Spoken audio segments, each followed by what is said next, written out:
Jello. Oh, yeah. I can hear myself. Yeah.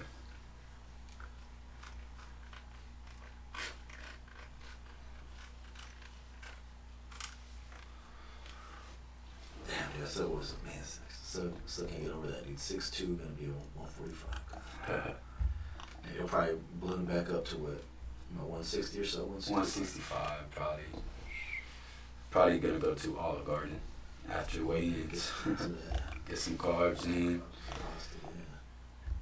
And then, I don't know what time the weigh-ins will be the day before, but probably around like noon maybe. Yeah, I'll say they usually do them fairly early. Yeah.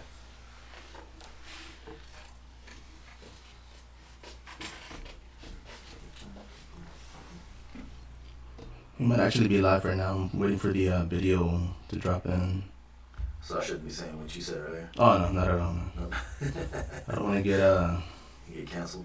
Yeah, not yet. Not yet. You know what, dude? Yeah, that's my next biggest move, man. Is just, how do I get canceled?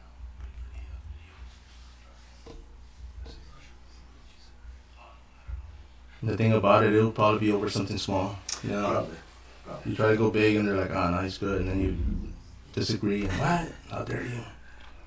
Yeah, no.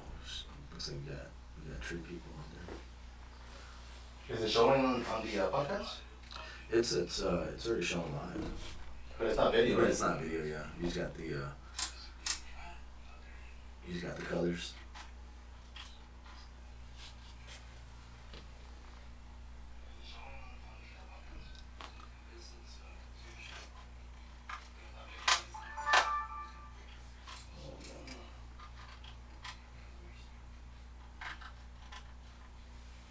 I need some coffee after this, man. I was like walking around the studio, I was like, hey, where's some water or some coffee? Do me a favor, boss. Can you close the door behind you? I forgot. Your headset real quick. Punch it up. We're gonna be like the 3 Stooges in here trying to fumbling and be like, what the heck are these guys doing? I mean, if somebody wants to come over here and tell us, that'd be great. Cause Oh, there we are. is it showing right now? Yeah, now it's showing. Let me see. For some reason, it's not showing live on this. Oh, there we go. Yeah. Oh man, you need a haircut, bro. I hear you. Yeah. Nah, I need one too, man. Yeah, you didn't kind of. Yeah. I didn't want to say that. Come fight week, man. That'll be a couple ounces off your weight. Just shave it off, eyebrows, all that stuff. Nah, I'm getting a haircut today. Alright, is that overgrown for you? Yeah, it's super overgrown. I don't have my hair like this all the time. Yeah, dude, yeah. We didn't want to say anything, but nice. Him too, man. That's just from last week, bro. Hey, everybody. Spider here at the Fight Card Podcast, coming to you once again from San Antonio, Texas. As always, we are here in downtown San Antonio, man, being joined by Aaron Suarez, as always, on Fridays. Aaron, how are you, bro? What's going on, buddy? And, of course, introduce our guest, man. Who do we have here today? Man, it's not Rick. It's Adrian Palacios. Adrian Palacios, man. Adrian Palacios. Hey, my man, hey, I appreciate you, bro. Of course, I mean, you stopped by earlier. We did a little Q&A. You do have a fight coming up. This is going to be in what date was it? February 6th. And that's going to be for our Fury FC, correct? Yes. And, of course, this is going to be your amateur debut, man. Yeah. Nervous, excited, both? The nervousness is there, but I'm using that nervousness to... You see, it's already started, bro. Got Nah, but I'm really excited, man, and I'm super looking excited forward to it, right? Really looking forward to it. And one of the things earlier, man, I mean, of course, Aaron was asking you a couple of questions, man, and one of the things that I had forgotten, or it kind of made me realize, was that your dad actually used to fight. Yeah. And now I had mentioned it earlier too, man. Like, I saw your pops, your dad on Facebook, man, and I thought all 3 of y'all were brothers, man. Like, I saw him and I was like, oh man, and then he started like posting my son, and I was like, oh damn, dude. Like, I mean, the guy looks young, man. I'll give him that. Maybe it's the makeup, the camera. I don't know. Maybe he just filters, man. I'll ask him though. I know he's on there. But yeah, man. I mean, Aaron, of course, man. I mean, what do you have for us, man? Well, I mean, like I said, man, we did the little Q&A with Adrian earlier, and again, kind of getting into his background of his basketball playing, his transition, I mean, that just seemed like a long journey in itself, man. A lot of transfers and having to go over here, and then, obstacles, they pop up. And I think for you now, going into MMA, you're going to run into even more obstacles, man. But at least this time, you're going to have, your brother who's doing it, your dad who has done it.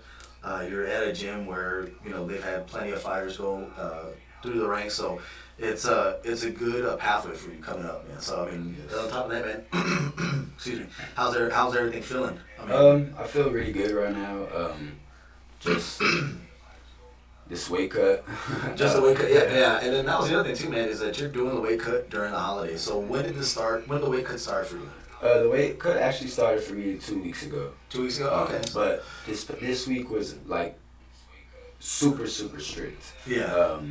The week before I started it, but I was still kind of small, little snacking. But yeah, don't get caught cheating, man. Don't get caught cheating that diet, dude. I'm on full 100% now.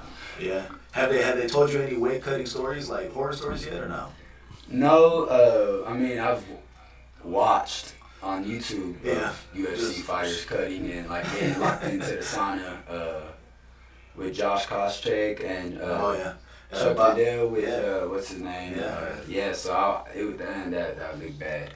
And the Khabib ones, but yeah, I'll be watching them just to kind of see how it is. Getting closer to the weigh-in. Yeah, man, so if you go into the sauna, man, you're going to have to go live for us, man, so we can kind of just ask you some more questions right there. Or have your brother videotape. I'm pretty sure you'll be tired, man. No, I want him doing it. There you go. Man, and you had mentioned as far as the weight cuts, man, Bobby Southworth, of course. I mean, he's from there in San Antonio now. I mean, the guy, he was in the first ever UFC, what was it? I went blank, man.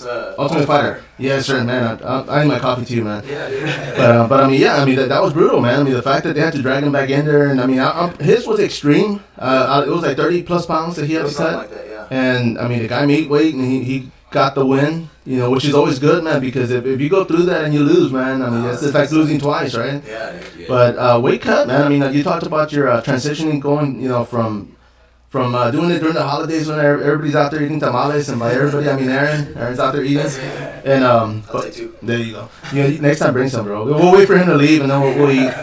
But it's got to be tough, man. I mean, that's you brought it up earlier also, man. I mean, it's your mental toughness. I mean, it's to that point to where you're like, okay, I can't eat that, and as much as you out of habit, I'm sure at work, man, you walk by and everybody picks that food, and I mean, I've been there. I mean, it's in my kitchen, of course, but I go by there, and it's hard not to grab a donut or grab something, man. But I mean, you've been doing good. I mean, you're strict. I mean, you've actually obviously you came from basketball. You played all the way to college, man, and that discipline obviously instilled in you. I mean, you're to where your coach tells you, hey, don't do that, and you don't do it, right?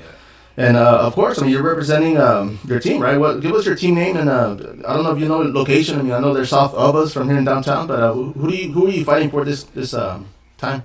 Southside Fight Club. It's located on the south side, on South Florida Street. It's a great gym, man. I recommend that anybody who's interested in starting, even if you want to go just get a workout in or change your habits, your daily life, and just practice something new and be part of a team. I mean, we take everyone in that's family. Right. So yeah, man, if y'all interested, hit up Southside Fight Club. No, and I'm glad you said that, dude, because Southside Fight Club, I mean, I've spoken to Ernest on many times, man, and I respect the man a lot. I mean, he's definitely done a lot for himself. I mean, he is a business owner, owns his gym, and one of the things is that when they first started, he kind of went away from the Southside Fight Club just because, I mean, he himself said, like, man, people were calling, asking to go to an underground fight club. And so it was kind of, like, negative. But, I mean, he kept it just for the fact that you guys do compete and represent the South Side of San Antonio, of course, right? And yourself, I mean, you grew up in the South Side? Yes, sir. I grew up on the South Side when I was young. But then heading towards more high school-wise, I kind of moved toward the Northeast side. But my roots kind of was in the South Side. And just always being at my grandma's house in the South Side. Oh yeah, man! You always got to go to grandma's. They always feed you, bro. That's why. That's one of the things. I brought this up the other day, man. And for me, I mean, I have 2 daughters, and growing up, man, it's always like being the man of the house and the father, and them asking you little things, bro. Like, hey, Dad, can you open this jar? And that always stuck with me because my oldest used to do that a lot. That after a while, I was like, man, I wonder if she's doing it on purpose.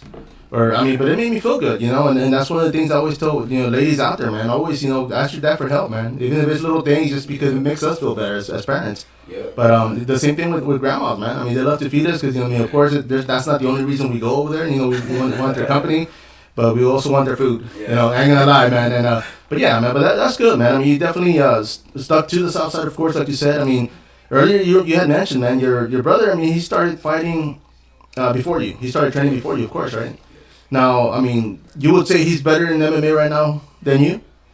I would say yes. Now, I'm going to switch it up and ask you, man, who's better in basketball, bro? Nah, me. 100%. I had to let you take that, man. I figured, I mean, of course, the guy's, experienced, man. I mean, I figured he'd have an upper hand. Now, as far as do you cross-train with him? I mean, do you spar with him as well? When I first started, when he's before his last fight, I was going to the gym and I'll spar with him and do some drills with him and things like that. And yeah, he's feels solid, man. No, and the reason I'm asking is because you are 6'2". Yeah. And I mean, how tall is your brother? Or how short is he, should I say, compared to you? I think like 5'10", 5'11". Okay, and I mean, as far as the different, does it make a difference for you when you're sparring and finding somebody shorter? I mean, as far as, was it like harder for you to kind of like, timing, distance, stuff like that? As far as that, I mean, he's way more. He was way more technical than me. So he knew his in and outs. I mean, been training for that for a while, and then it's my new thing coming in and sparring with him. So he has a thing, and but I mean, as far as distance wise, I mean, I'm still learning as a fighter on how to create distance and what distance to get into. Right, man. And on this one, I mean, you mentioned your opponent, man. He's actually fought a teammate. Now, other than what you saw, I mean, do you know if you will have a reach on him, or as far as height? As far as that, I'm not really. I don't really know. I mean, I try to not get into his stuff. Right. A lot. Just want to focus on my fight plan that I have coming up, and just listen to my coaches because I mean they know.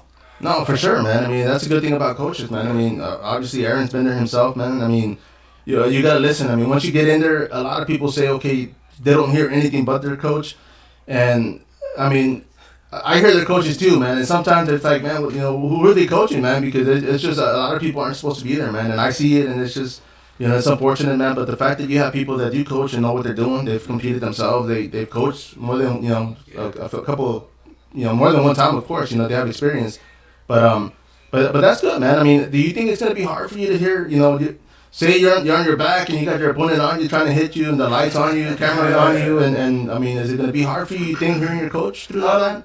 No, I think I don't know at that part yet. But Ernest is kind of loud. Yeah. I mean, just like we have situations in training to where it's things like that when I'm on my back grappling and he's telling me what to do. So I just kind of get used to hearing that from him and from any coaches that are telling me what to do if I'm to get out of a situation. Right.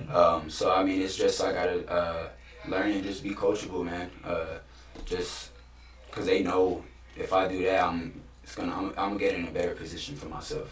No, for sure, man. And I mean, like I said, Aaron's been there himself, man. I don't know if he mentioned it. He told me every time he comes in, he reminds me that he was a double champ. I'm like, dude, I get it, bro. Come on. But yeah, man. But I mean, being in that position, man. I mean, even Aaron. I mean, you've been there. A lot of times, I mean, you get used to your coach's voice, right? I mean, of course, after so many times. Yeah, I know Jamie yelled at me quite a bit. So yeah, no, it was you get used to it, and then on top of that, sometimes it's depending on the fighter. Like he's saying I've been real coachable and stuff like that. So it's probably gonna be easier for him to get instruction, from the outside. Whereas I've had fighters before, and even myself, it's just like the coach is just yelling, "Hey, do this," and you do something else. And yeah, it's completely different. So I think a lot of that goes into it is the type of personality they have, man. And if they're able to be coachable and they understand that, hey, I gotta listen out for that. then they'll listen. But some guys, they'll go in there, you don't know what the hell they're gonna do, and you just hope that what you trained them and you taught them is gonna stick, and they do it. So No, for sure, man. And one of the things that gets me, man, it's like for example, like I'm covering a fight and the guy's on the bottom and his coach is like, get up. And I'm thinking like, okay, well, tell him how to get up, or tell him, hey, but. Well, yeah, that's the point, right? Yeah. Well, it's like, you have any suggestions? The guys. Yeah, no kidding, man. But it's just, it's one of those things, man. Like I said, dude, I mean, if the coach hasn't been there, it's kind of hard. Like, I'm not gonna say yes or no because I personally never been there myself. But it's just stuff that I see and I'm thinking, okay, well, it's got to be a little bit more technical than that, man. Because there are coaches that I'm listening to and I'm thinking, okay, yeah, man, like this guy. They're not yelling. They're like, hey, move your hips. Put your arm on, and they get real technical about it. And I'm like, wow, they're okay. That's kind of the instructions you need, right? You're getting pounded, and you're like, hey, how do I get out of this? Yeah. But obviously, man, I mean, you come from basketball. What was one of the hardest things for you transitioning into MMA, man? Just the learning the fight game, learning more, just being more technical, and just being more precise on movements. Things like that, and I mean it's super new to me, so right. I mean I just gotta take any advice and any coachable moments from my teammates, from coaches, from pretty much anybody, just following what they gotta say because I mean they know and they obviously have more experience and they know they've been in those positions, right? So I mean I just gotta take that knowledge from them and just take it in. No, for sure, man. And I'll say this, man, real quick. I'm sorry. I was gonna say that as far as your training, because obviously you were an athlete. I mean, you were training. You were going to the gym. I mean, I guess how can I say it, man? Your background was there as far as your will to learn and all that. But I mean, muscle memory was completely different, right? Yeah. I mean, that's one of the things that you, like you mentioned earlier, it was kind of hard to get used to. Yes. Even just grappling, I mean, is a workout. I mean, my first day when I went to the gym, the next day I was sore, like I was at the gym for 10 hours. But I was probably more sore just working out for 2 hours than lifting weights. Yeah, see, that's what I was gonna ask. Was like, which one was getting you more tired? Was it because I know. So that's what you're doing, your sprints, you're doing your push-ups, you're doing everything else like that, your shots and all that stuff.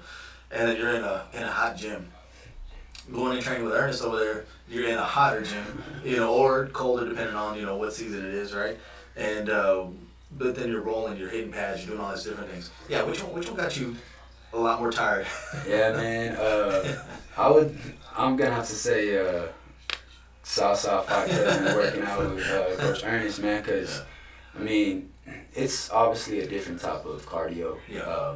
Yes, basketball is a lot of cardio and running, but I mean MMA and Jiu-Jitsu is on a whole different cardio level. Yeah, that's what I told people all the time, man. Is you're having to roll these guys, right? So you're having to keep up, momentum wise and tempo wise and stuff like that.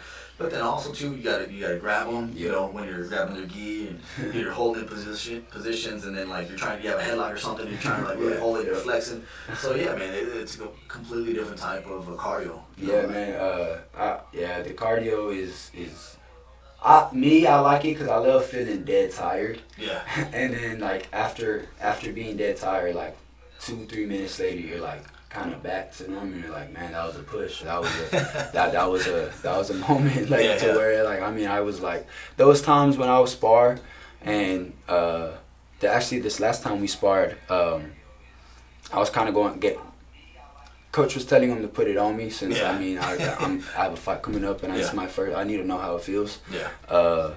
And it was to the point to where like my stomach will feel tight and I'm so tired and I'm like and I just gotta push through it and push through it and push through it and I mean that's gonna help me out in the long run. And I just gotta just rebuild it every day, get it stronger and stronger and stronger and stronger. So I mean.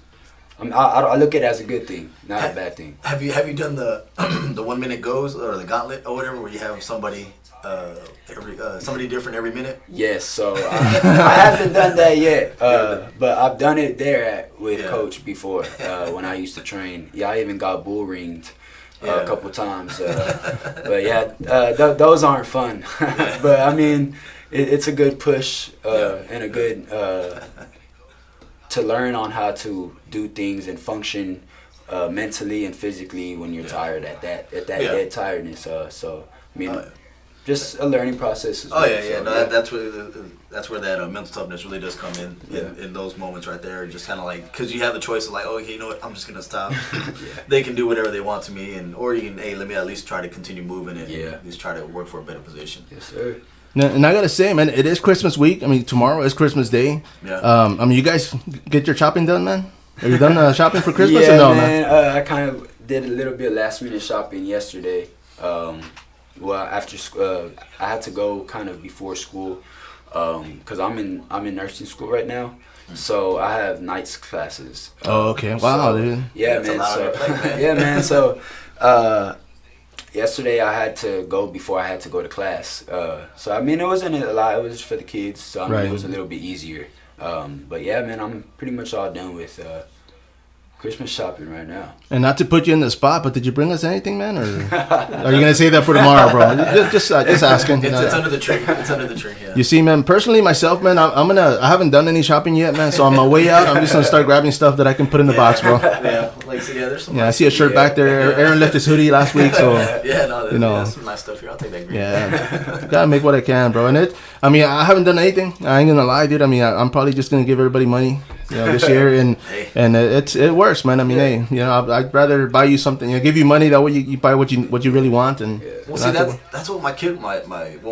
They're like, yeah, they will take cash, and I'm just like, I mean, cool, all right. They're all that. You got Cash App? You're like, yeah, no, everybody else is getting coupons. Man, I'd be happy with a coupon, man. I'll take it, dude. They don't want it, even after Christmas, you can give it to me. That's fine. It's something. Yeah, no, definitely, man. And then it's one thing. I mean, I've got 2 kids, and every year they used to buy me a shirt. And every year it was a shirt that wouldn't fit and that I didn't like, but I kept them. I have all of them in my closet, man, and it's just, it's a gift. So I'm like, hey, but you gotta appreciate it, man. I mean, their time, of course, you don't have any kids yourself, right? No.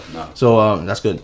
But when you do, man, of course it'll be a blessing, man, and you'll see like everything that your parents told you, man, you're gonna be repeating the same thing. But don't touch that. Not, it's just. I'm already doing that. Okay. I have a lot of nieces and nephews, so I mean, they're already at that age, like at 3-4 years old, getting into stuff, and I mean, do it. Just being a big uncle and just telling them like, no, don't get that. Like, put that down. So no, how many brothers and sisters do you have? I have 10 total. Okay, so it wasn't just me, because I had always because I'll meet one and I'm like, okay, hey, how you doing? Nice to meet you. And then it's like, I thought I met you already, and then I didn't, and it's another sister or it's another brother, and I'm just like, all right. Yeah. How many are y'all, man? There's 10 of us, man. 10 of us, I gotta talk to Richard about that. You see, and when it comes to that point, you gotta do the whole Secret Santa, that way you only get one gift, bro, because I can't imagine buying for 9 other people. I'd be like, yeah, dude. Everybody's getting hugs this year. Which I give a lot of respect to my pops, man, because I mean he works his butt off, and he tends to do it, man, and he's just that type of person. He's a go-getter, so no, for sure. I think that's where I get my go-gettingness from too as well. Just always getting things done or making stuff happen, And for you, like growing up, man, I mean, did you used to play basketball as a kid?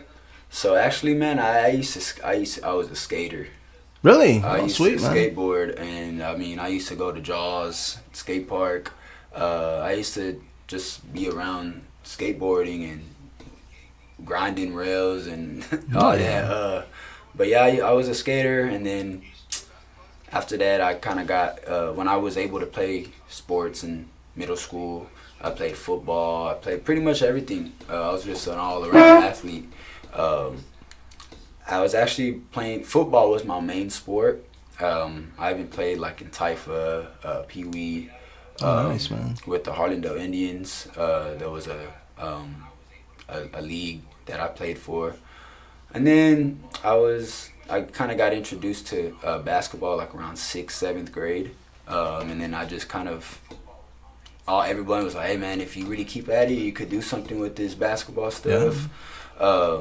So they either like you have like a talent that you can't teach. So like, I mean, I kind of use that as kind of like, all right, like Oh yeah, for sure. Especially if they know what they're talking about, Yeah, man. I mean, so definitely. After that, I just took off with basketball and then went prep school my freshman year of high school, and then was playing on JV and varsity as a freshman, and then was just kind of built my resume from there. I just started getting more known and more looked at by coaches.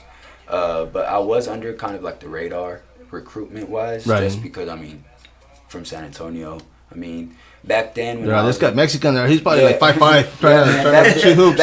He's a tall Mexican. He's 5'7". You see, and I'm not gonna lie, bro, because Aaron had told me yesterday that you play basketball, and in my head I was thinking, I was like, man, this guy's gotta be short, man. Like, I didn't know you were 6'2". When I saw you, I was like, oh damn. I said, okay, I can see that now. But I was just kind of curious because I was like, okay, from like you said, I mean, I'm that that scout. I would have been like, oh man, this this guy can't be that tall, right? Yeah. But yeah, man. And where does that gene come from, man? I mean, your pops is how tall? How tall is your pops? My pops is like 5'10". Oh, okay.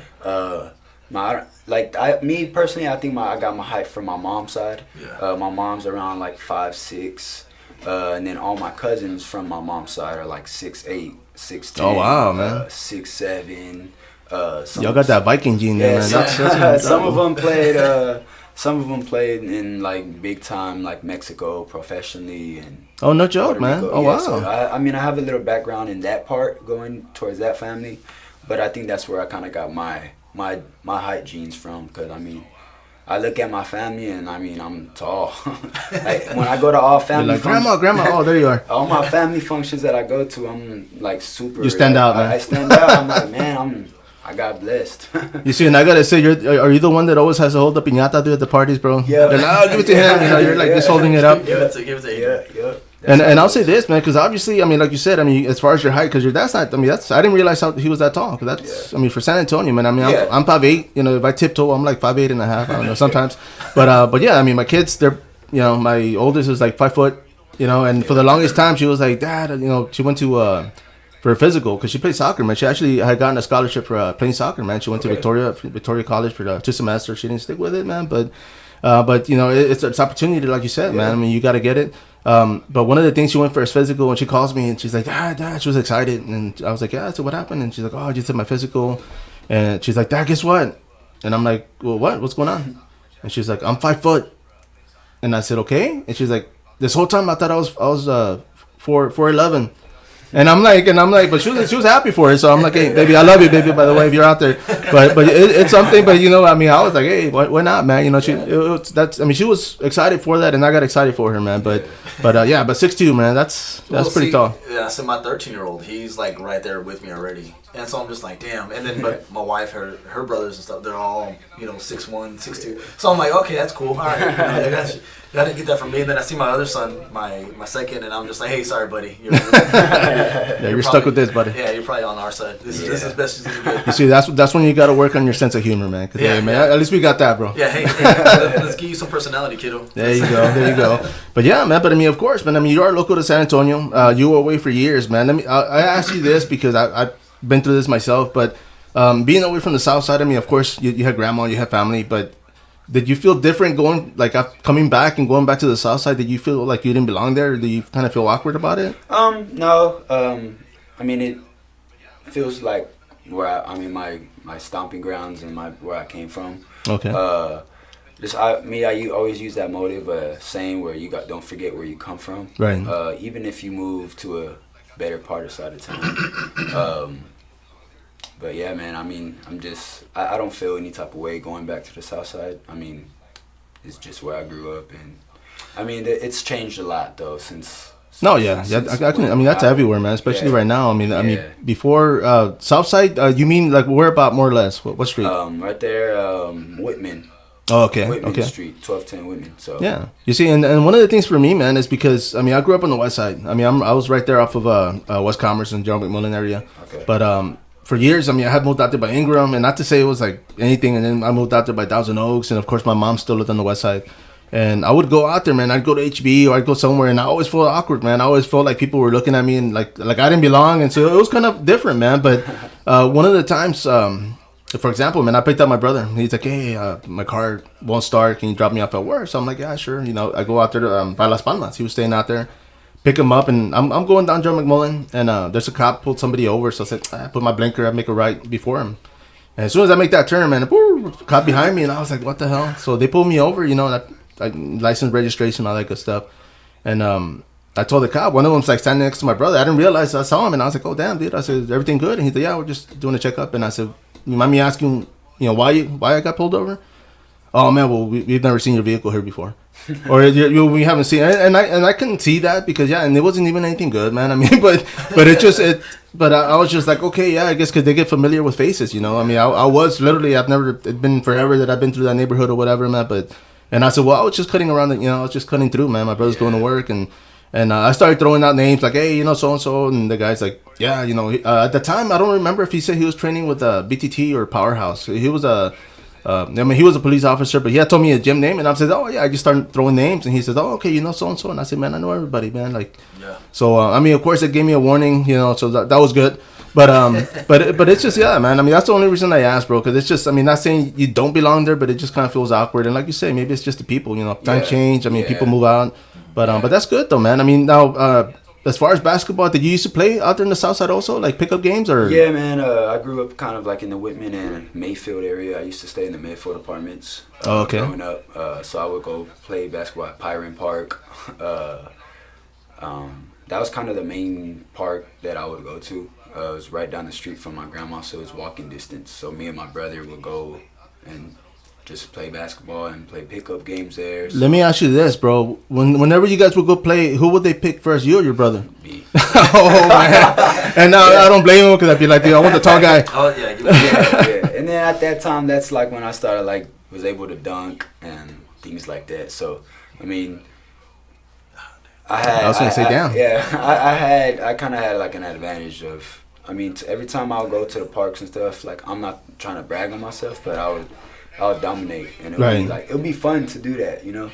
No, I'm probably the one you're dominating on, dude, because I can't even freaking, you know, I can't even touch the net, but yeah, man, and that's one thing, man. It'll be us three, and then we'll go find them. There you go. We'll do a one-on-one. I think I got a garbage bin. We'll shoot some hoops real quick.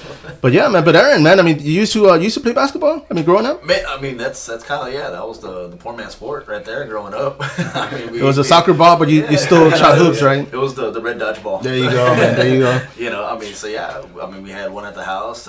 We played one down the street in the neighborhood and stuff like that. Go to different parks, and yeah, I mean, that's kind of what you did. You see, and basketball. The reason did they used to pick you first? No, dude, I was the one they were forced to pick, bro. I was at the end, and they're like, I guess I'm taking this kid, man. Like, it was that bad, bro. But you know, that's why I actually still skateboard for the record, man. And one of the things I think that got me to skateboarding was the fact that I not so much that I wasn't good in sports, I just didn't like playing them. And I get on my board and I take off, man. I freaking carve concrete and whatnot, but yeah, man, I still do. I still got my skateboard in my truck. I don't think I have one in this one, but I was in Hondo yesterday doing a delivery. And I'm turning around and I see a skate park and I was like, oh crap, hell yeah, dude. So I went and there was like 2 kids on there, man. But you know, they were young kids, so I didn't want to stick around too long there. I just did what I had to and I bounced. But you still skateboard, man, or no? Nah, man. Nah. When was the last time you got on the skateboard, bro? I have one in my truck. I want to see some tricks, bro. Oh yeah. Probably last time would probably be like maybe 4 years ago, maybe. Oh, okay. Yeah, it's been a while, but I used to be into it. And what else could you do, man? I mean, let me ask you this, because this is whenever I would run into a kid, I'd be like, how high can you ollie, man? No, I mean, I wasn't as talented on doing tricks like that. But I mean, I could land like a heel flip, kick flip. I was like starting to learn how to do ramps. I was like learning how to like drop in and. I hated that. I was a street skater, bro. I hated ramps, bro. It wasn't even the height of fear. It was just the fear of landing on my face, bro. Yeah. And I would always go to Normal.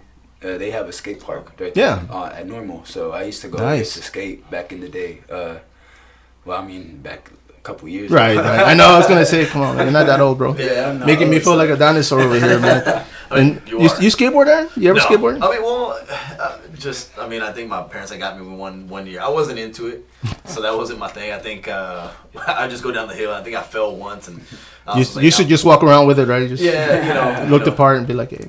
I just wanted to wear the Jinkos. That's You know what? You were the kid that they would ask you, and you're like, oh man, I sprained my ankle, man, I can't. Dude, I totally would ollie that, dude, but my ankle. I got my different board. It won't do it. Yeah, no.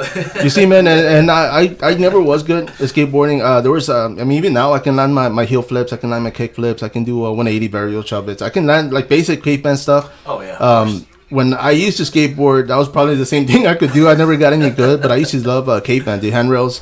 I used to be able to ollie on the picnic table. That's like my biggest thing was like, yeah, at least I can get on the, I used to ollie on the picnic table. Now I just eat on them, bro. I ain't gonna lie, man. Like I can't even put my foot up there anymore, man. But it's awesome, dude, because one of the things, just like with music, and I had talked to one of the guys the other day, was skateboarding. It's like you can be 12, you can be 40, and everybody hangs out in the skate rink, and that's it. It just takes a little bit to kind of have that bond and just be able to go out there and have fun, man. But the one thing I don't like, man, is when I fall and everybody laughs at me, dude. But hey, man, when I'm leaving in my car and they're walking, who's laughing then, bro? Who's laughing? Yeah, bro. I'm like, I'll see you tomorrow. No, man, but yeah, man. I mean, what else do you have, bro? Well, I mean, dude, you talked about him coming back, in the town. What was it like going to Nebraska? Like, what do you do in Nebraska? Like, did they even have breakfast tacos? Man, they don't got it. Nah, man, it was a definitely culture shock for me. But I mean, the thing that made it a little bit better was knowing my teammates there were from all around. There was a Houston cat that was there. People from Indianapolis. People from Fort Wayne. Pretty much all over the world. Yeah. So I mean, what was something that you introduced to him? Can you say it? Just pretty much my uncle's rap. Your uncle? Okay. Yeah, my uncle he raps.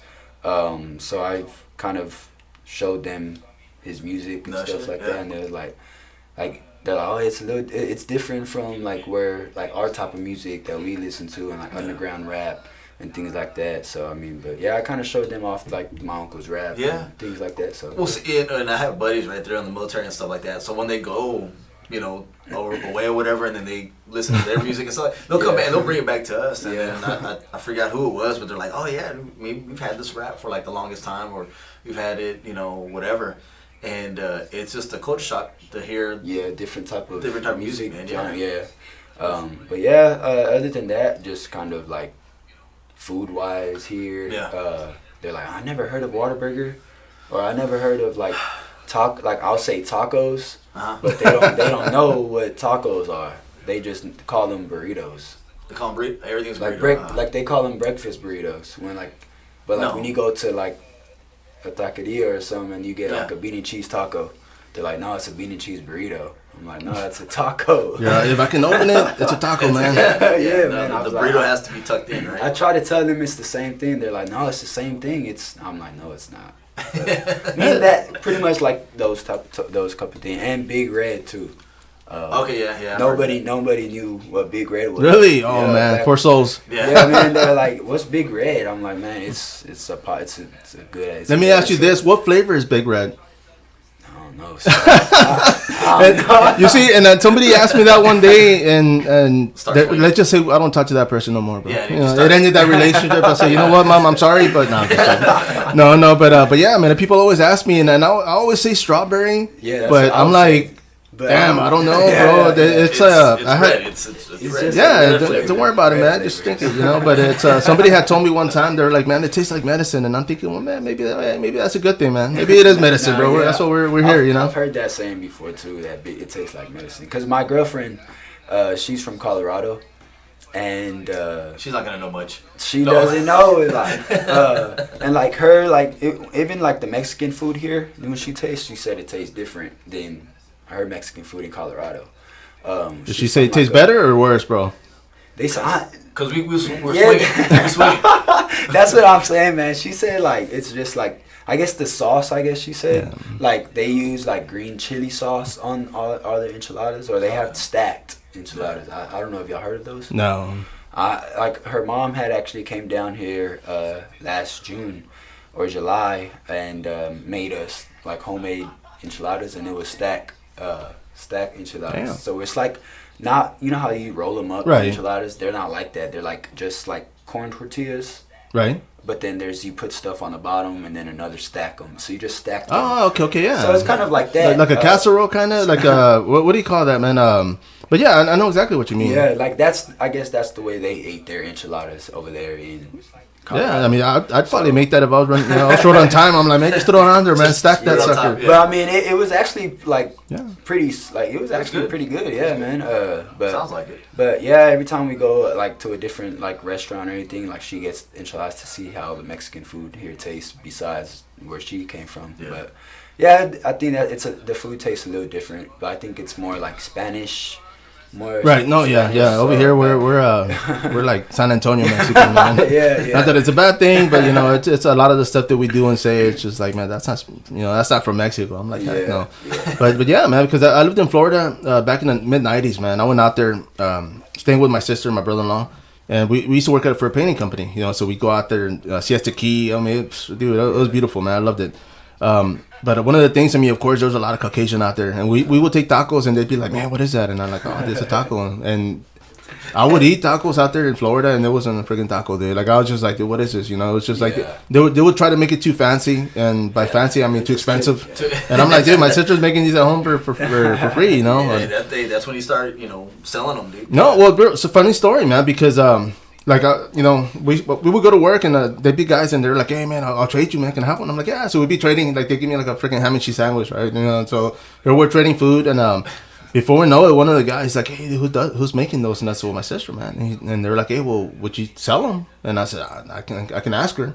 And I screwed up, man, because after a while she was selling them to me, bro. She started charging me for breakfast, man. And I was like, man, I'm over here giving you business. And we got to put that contract. Yeah, bro. I didn't read the contract, bro. It was on there in the bottom. But she started selling, man. And one of the good things about it was, we're bilingual. My sister's bilingual, Spanish, English, Mexican. We speak all that stuff.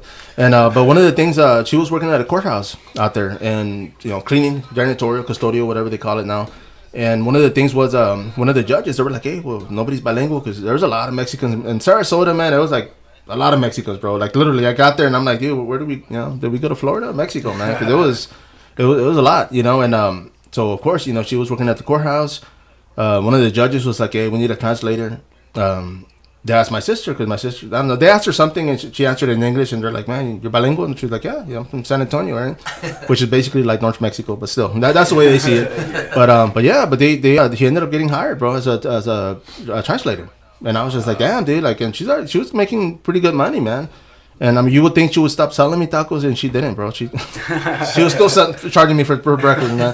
But it's just opportunity, man. She was there, and she was there for a few years, and then she left, But it's just, being bilingual here, it doesn't pay, because there's a lot. But when you go to places like that, are you speak Spanish also? No, man. That's the thing that I wish I did, because my brothers, they all speak Spanish. Like my dad speaks it, my mom, and then my mom doesn't really speak it, but like my grandma, my dad's mom, and my dad's dad, my cousins on that side of the family, they all speak Spanish fluently. But yeah, I wish I was fluent in it. And why is that? Was it like school? Was it, what was it that kind of kept you from that? I don't know, man. I really didn't care for it growing up. I just was, alright. I guess that, because, But you said you're also the baby, right? Yeah, I'm as far as, like, brother-wise. They were like, we're going to make this guy an American. Yeah, as far as, like, the whole 10 kids go, I'm in, like, the middle child, I guess you could say. 'Cause, I have older sisters, and things like that, and then I have younger siblings, so. We'll get a chart next time, and we'll try to everything. And don't feel bad, because Aaron's the same thing, man. He doesn't. I'm trilingual, man. I speak English, Spanish, and movie quotes. So that's my life right there, man. But yeah, the reason I asked too, man. Are you bilingual? No, I'm not. Well, No, I'm not. Not at all. You're like, the guys at the warehouse, like they'll show me some stuff or they'll teach me some things, but it's probably stuff I shouldn't say here. Yeah, I was gonna say that's the Spanish you don't want to hear. Yeah. I mean, I know those type of things. Oh yeah, right. Yeah, that's it goes between. But to like speak and conversate in a full conversation, really fluently, I wouldn't know what they say. You see, and for me, because I didn't go to pre-K when I was little. My mom kept me home, and I started in the first grade, but. When she kept me home, I was doing what she was doing, which was cleaning, cooking, and watching novelas, bro. And so, I mean, I picked up a lot of Spanish. By the time I got to school, I was bilingual. You know, I was able to speak, write, cuss in Spanish, all that good stuff, man. But you know, it's one thing. I mean, and I'll say this, man, because even those that speak it or come from it, like if you don't use it, you lose it, man. And I get tongue tied every once in a while. I am fortunate to have my mom staying with us right now. So I mean, when I speak to her in Spanish, man. So it helps, you know. But yeah, man, it's not a bad thing. But yeah, I mean, it's a good thing to have because you know it's. I mean, you get out there and Univision comes at you and they start asking questions, man. You're gonna be like, oh damn. Hey, do you speak enough Spanish to work in the kitchen? No. I would not succeed at that at all. They'd be like, this guy's a waiter. Put him up front. Actually, I had experience waiting too. Oh really? I used to work for Olive Garden. Oh okay. So I used to serve there and bartend. You speak Italian? No. Damn. Like, can you do something else? No. What can you do? We need a translator, bro. That's all we're asking, man, because we're gonna hit up Italy pretty soon. Yeah. And I will say this, man, because I mean I used to work at Olive Garden for like a few months, bro. I liked it, but I was a food prep. I worked in the mornings because I had a night job, and but I did food prep, and before I knew it, they stuck me with bussing tables and freaking washing dishes, and then before I knew it, and that's why I left because they were like, "Hey, well, our dishwasher quit, so we need you," and I'm like, "Nah, man, like later." You know, I was there like a week, and then I bounced. Yeah. But yeah, man. I mean, but yeah, I mean, fun times, dude. I mean, as far as growing up, man. I mean, what was it that you were into growing up? I mean, as far as like, and this will say your age, but as far as cartoons, toys, man, what were you into, man? That's a good question, man. I would probably say like. Growing up, I really didn't watch too much TV. I was always outside, or I was always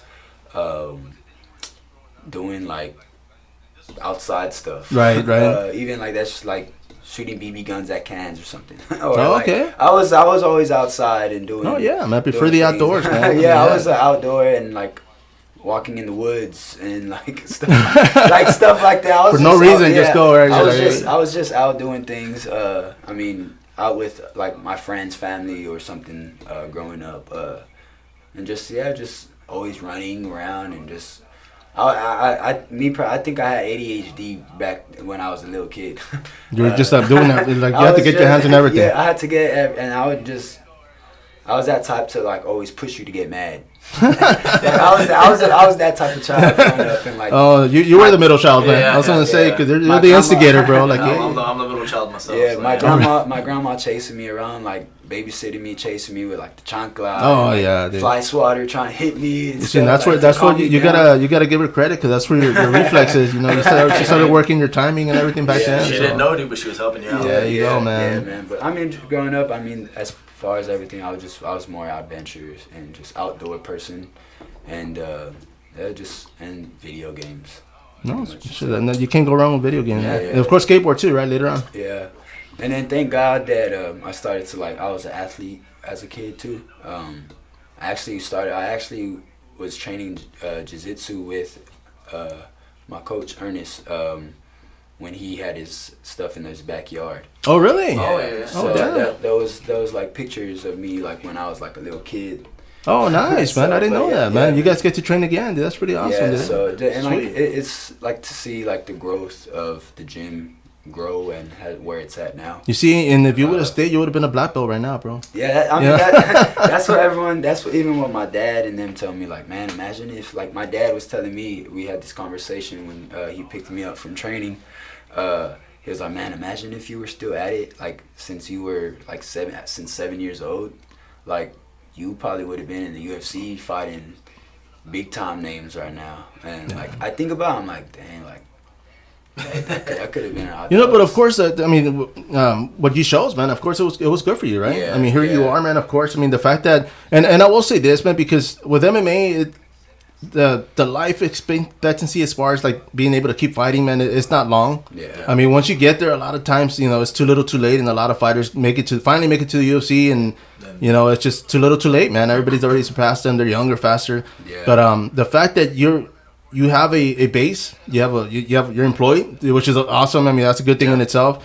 You're going to school. That's something that, you want to have something to fall back on. Yeah, because if you go for it and say, you fight all this next year and you win and you go pro, I mean, if it doesn't work out, man, you still got your plan B, C, D, and E, man. So that's great, man. That's still you still made it though. I've always had like a backup plan of I've always, my parents, cousins, friends always told me, family members telling me, you gotta always have a backup plan like after basketball. 'Cause, I mean, the ball stops bouncing one day, Yeah. So I mean, I had to take that in consideration and actually figure out myself and actually tell myself, like, what do I really want to do with my life? Right. For sure, man.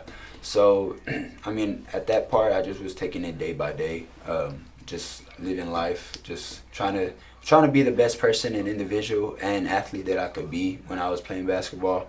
I was trying hard to play overseas and go. I really wanted to go pro, which I had the opportunity, but I wasn't able to just because of COVID and things like that. So I had to kind of go a different route and just explore my new opportunities. I mean, because there's an opportunity every day to be great. Oh, yeah, definitely. So, I mean, it's just, you got to have that mentality to just attack every day 100% and just know whatever you do is going to be for a purpose. Right. So, I mean, that's just the way I say about things and go about things is just whatever is in front of you, just attack it. And if you just got to accept failure sometimes. Yeah. Because I mean, just like my coach said in training one time, that it could be you gotta learn how to accept failure to be able to grow as an individual. True. You could fail at even if you fail at something 10 times, the 11th time that you try it could be successful. Yeah. So I mean, I think that saying really hit me because I mean, I tried so hard and I try hard at everything I do, but me having that mentality to always overcome failure and just to use that when I fail, to use that as motivation to make me a better. Like, it's not killing me, it's making me better, and it's giving me more things to just work on. No, definitely, man. Myself, so yeah. You see, and I mean, making your debut, of course, man. I mean, it is an amateur career. I mean, a lot of times, I mean, nobody wants to lose, of course. Yeah.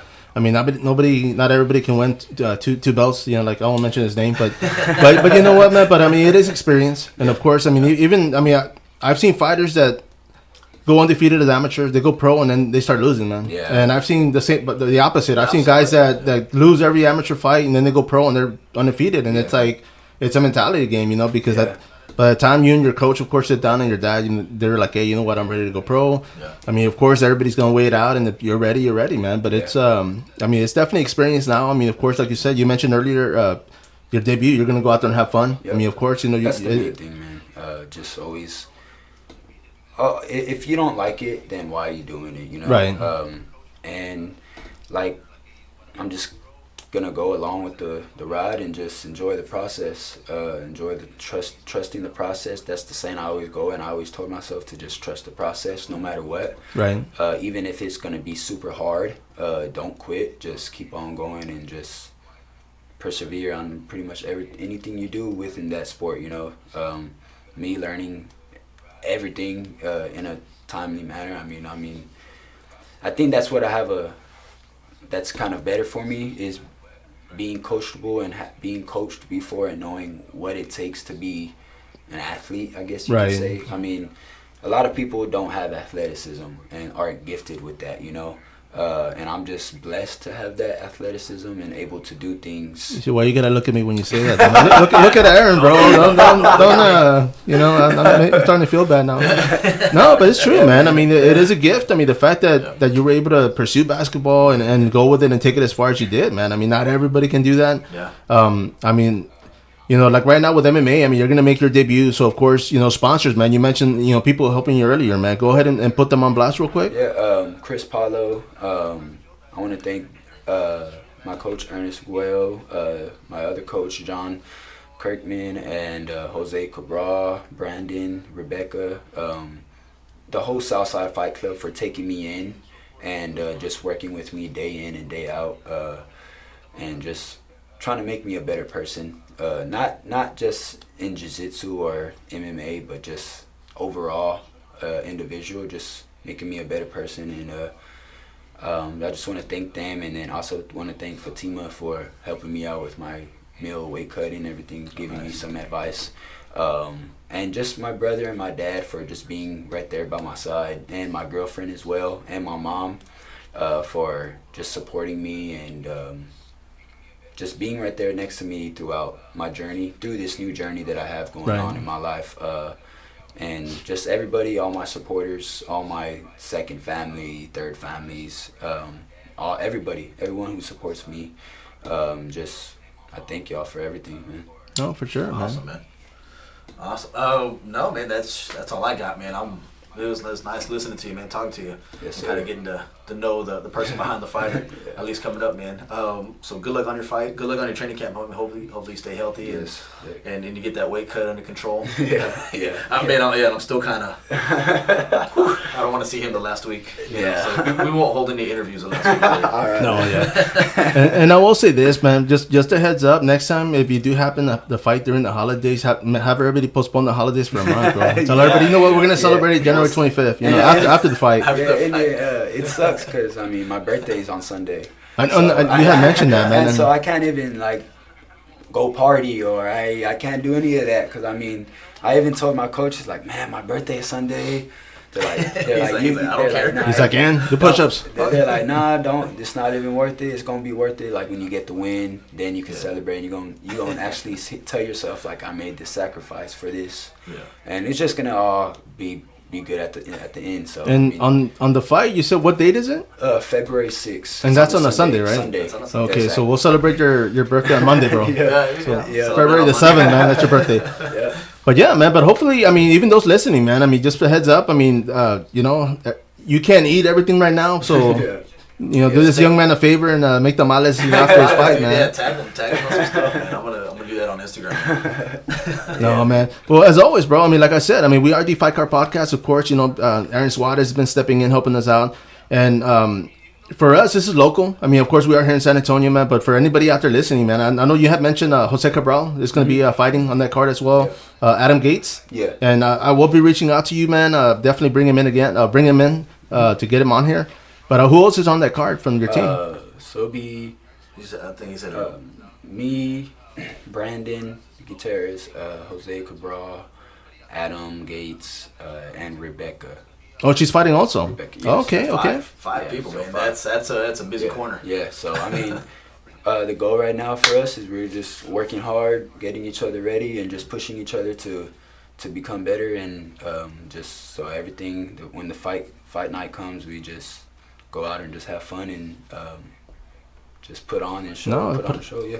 Definitely, man. And like you mentioned, as far as your teams, man, because obviously, Jose Cabral's got a lot of experience. Yeah. The guy started fighting, back in the day, with people like that in your corner, and of course, your coach, man.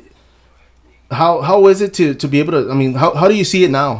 Say if you pursue this, and in 5 years, say you stick with it and you decide to go pro.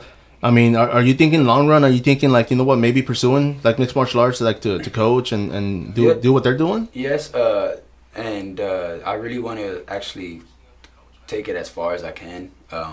This isn't a new opportunity for me. I'm gonna take it as how I was, and I'm gonna have the same mentality as my work ethic, how I did in basketball, and what got me to that level. So I think of me having the same work ethic and me putting the time, as much time as I put into basketball. And if I put the time into jiu-jitsu and MMA, I feel like I could go a long way and be successful. And just, the goal is to become in the UFC and be a UFC in the Contender Series. No, for sure, man. And the fact that you have the discipline, man. I believe it, man, and I'm definitely pulling for you guys. Of course, I'm a local here myself. I'm gonna be biased, but it's just I always support everybody, as far as local. But the card itself, man. Fury UFC, you guys, I'm pretty sure it's gonna be on the undercard, right? Not the UFC Fight Pass. Yeah. But just the fact that you're gonna be fighting on that promotion, man. Of course, they're a good feeder company to the UFC. So, I mean, you stick with them. I mean, no doubt, man. You know, I mean, especially if you're local selling tickets, dude, they're going to love you, bro. So, yeah. See, and that's the thing, man. I'm pretty known. I mean, I know everybody. I know a lot of trainers, coaches from basketball wise. I mean, my social media platform is pretty big. From basketball. No, I can imagine, so, I man. mean, I have a lot of supporters, and I mean, I'm gonna have a lot of people at my fight too, so it's gonna be crazy, but it's gonna be fun, man. I can't wait. So we'll take 10% from those. There you go, man. There you go. Just use the code Fight Card Podcast on it, man. No, man, but I mean, I thank you, bro. Thank you for Aaron for bringing you on here, man, for sure. Thank y'all for having me, man. I really appreciate it. Not a problem. And everybody out there, man, of course, I mean, Fury FC is going to be coming back to San Antonio. Support, not just, the fighters, of course, the promotions. And everybody out there, this is the Fight Card Podcast. Aaron Suarez, myself, Mr. Palacios out here, man. Till next time, follow up and subscribe. Thank you. Give me a few seconds. It's still on the air. It's still on the air, dude, so we can't cuss yet? Not yet.